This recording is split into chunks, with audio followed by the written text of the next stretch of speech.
John Wick is getting a move on in the big city because the worldwide bounty on his head is about to go live, and he's a little low on resources with even the homeless Bowery network now closed to him. So he makes sure that the dog is taken care of and goes to the New York Public Library, seeing as it's free, where he's been keeping an emergency stash with a cross and a marker among some obscure volumes. But before his hour of freedom is up, Andre the Skinny Giant decides to get a head start for the sake of the $14 million bounty on his head. So John gives him a rather percussive education on the Russian literary classic, proving that this guy had bitten off more than he could chew, before snapping his neck and heading over to an underground doctor to get the cut in his artery fixed, whilst the seconds literally tick away until all underworld services are suspended,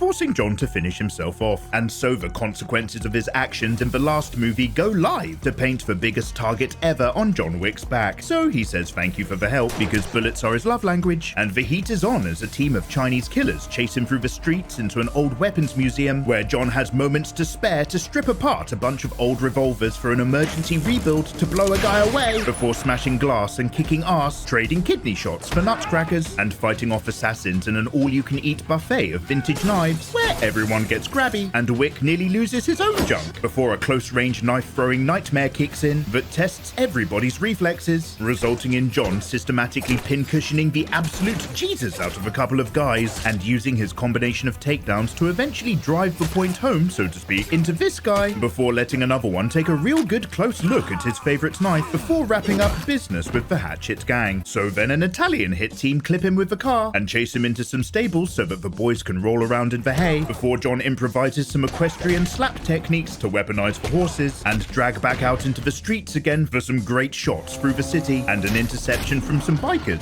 where John proves to be an accomplished rider by sliding into a single stirrup for reach around to wrap up the action and finally give him a moment to breathe. This has now bumped the contract up to $15 million before John uses that cross to gain some after dark entry to the ballet. Turns out this is the crime organization of the Rosary,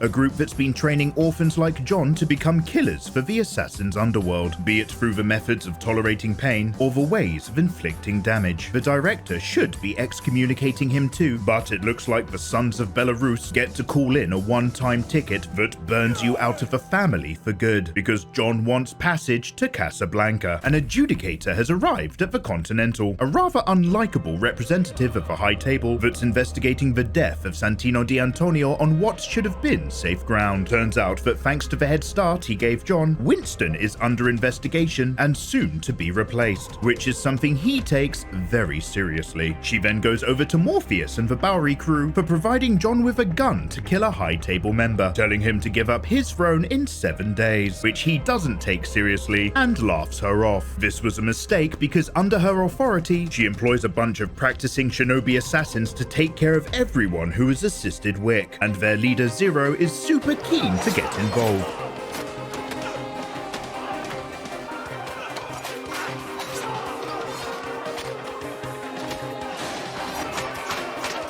Slicing and dicing his way into the underground network, while his students make use of their mastery of the shadows to disorient and deliver punishment to the forces of the Bowery King, who now pays for those 7 bullets with 7 slices instead. Well, sometimes you gotta cut a motherfucker.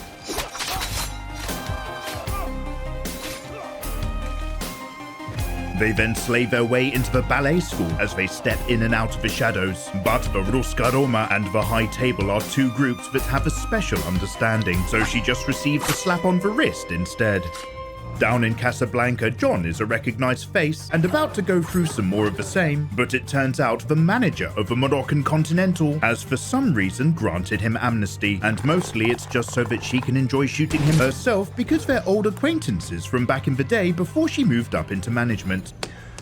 Good to see you too. Turns out that John holds a marker of his own over Sophia, for once keeping her daughter safe and incognito, even to herself. What he's after is a face-to-face with the Elder, known as He Who Sits Above the Table. So they take the dogs for a walk over to see Bron, a rather slimy manager of the local Assassin's Coin production, who knows the Elder's location, but wants to take a dog in return for the directions, and then shoots it after Sophia says no. Well, this turns the whole mood sour, resulting in a bloodbath where, unlike John, she manages to still respect her superiors and restrain her feelings to leg shots only. You shot my dog. I I get it. before they then murder their way out through a bazaar of hashashins and various thugs, using a combination of gun techniques along with the trained dogs to take down the competition. These animals provide an effective support option to alleviate suppressing fire and make for some cool canine combat takedown combinations, where even a high vantage point isn't going to keep anyone safe from getting mauled, with everyone ending up getting torn apart. John's also there doing his thing, but by now we all know what that looks like, and Sophia drives him out to look for the elder assassin and lets him know just how much she'll miss him before going off her own way, because taking the directions from Bron seriously, John walks off into a spirit journey deep into the desert and follows the stars until he almost dies from the exposure, in the hopes that the elder will choose to find him. And he comes round to find himself in the presence of he who is above the table, Altair, the one man ruling over all the assassins, who has the power to remove the bounty and the Excommunicado, whilst also binding him as a lapdog assassin to the high table for the rest of his life. But before that happens, he's been tasked with killing Winston, who's been deemed as getting too big for his boots, which will only then get the killers off his back. Well, it's still the best offer he's going to hear all day, so John reaffirms his fealty with an Assassin's Creed ring finger before getting another suit and being sent back home. Assassins are still out to kill him the moment he enters the city, but in these circles it's those trained in the art of shadow that end up being the bigger fish, keeping John alive and available for their boss. But the old sudden appearance disappearance classic doesn't impress the bogeyman, who knows how to pull off the same trick himself. So he gets his hands on a sweet ride on the way out and ends up in a rolling ninja bike chase where he finds himself having to sword fight at high speed, which is quite simply a terrible idea for someone controlling a motorbike, before jamming up their tires to finish off the chase and crashing himself right up to the finish line, where John slaps across the boundary of the Continental before Zero can finish him off, because he at least still has to respect the safe space rules. So instead, the guy just fanboys over the legend of John Wick in the waiting room whilst he gets to catch up with the dog. Zero comes out with the old "we're the same, you and I" stuff that bad guys like to say, before John goes up to meet Lovejoy in his showroom collection space reserved for special occasions. Winston knows why John is here, and he gives the man the choice of living as a lapdog or perhaps instead surviving as a free man, because he's decided not to step down after all, which is going to put him at war with the high table. Will you be putting a bullet in his head? No,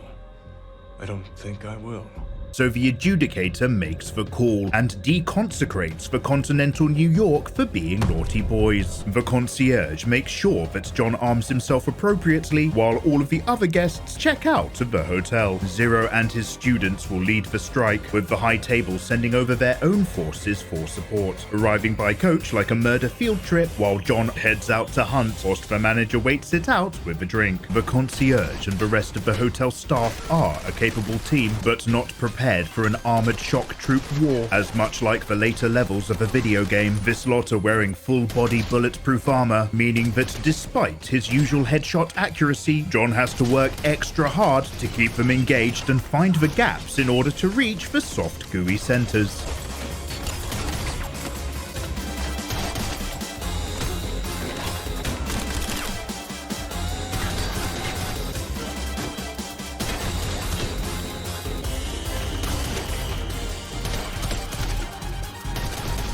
Well, the first wave is down, and both men are pissed at the 5-star criminal rating, returning for some bigger guns with armor-piercing slugs. And this allows the slick pair of gentlemen to start blowing away chunks of the kill squad wide open like watermelons as they let off a little steam, and occupying them with his usual handgun style so that he can get in some more quick fluid clip reloading. John makes parts of their heads disappear into mist,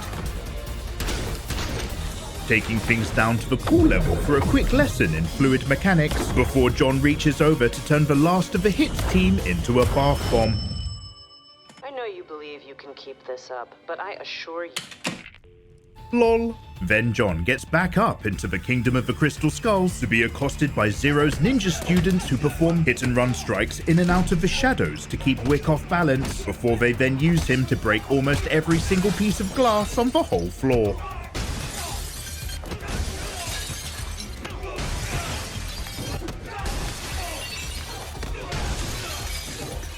However, there's always a price to pay for playing with your food, because once they get the swords out for a sustained attack, John maneuvers around the toughened glass walls to secure a friendly fire slice, and then enjoy a little bit of murder payback for all of his trouble.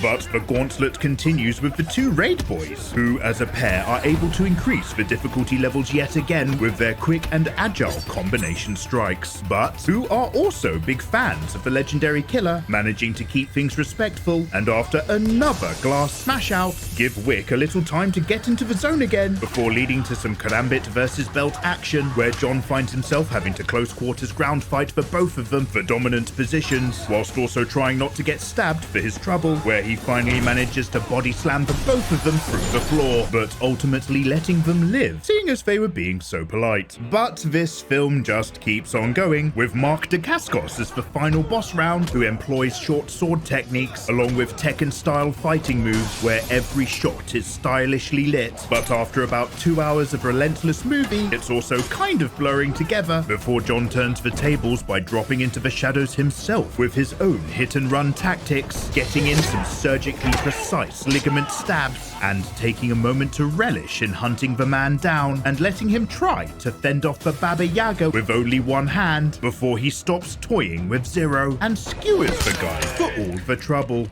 That was a pretty good fight, huh?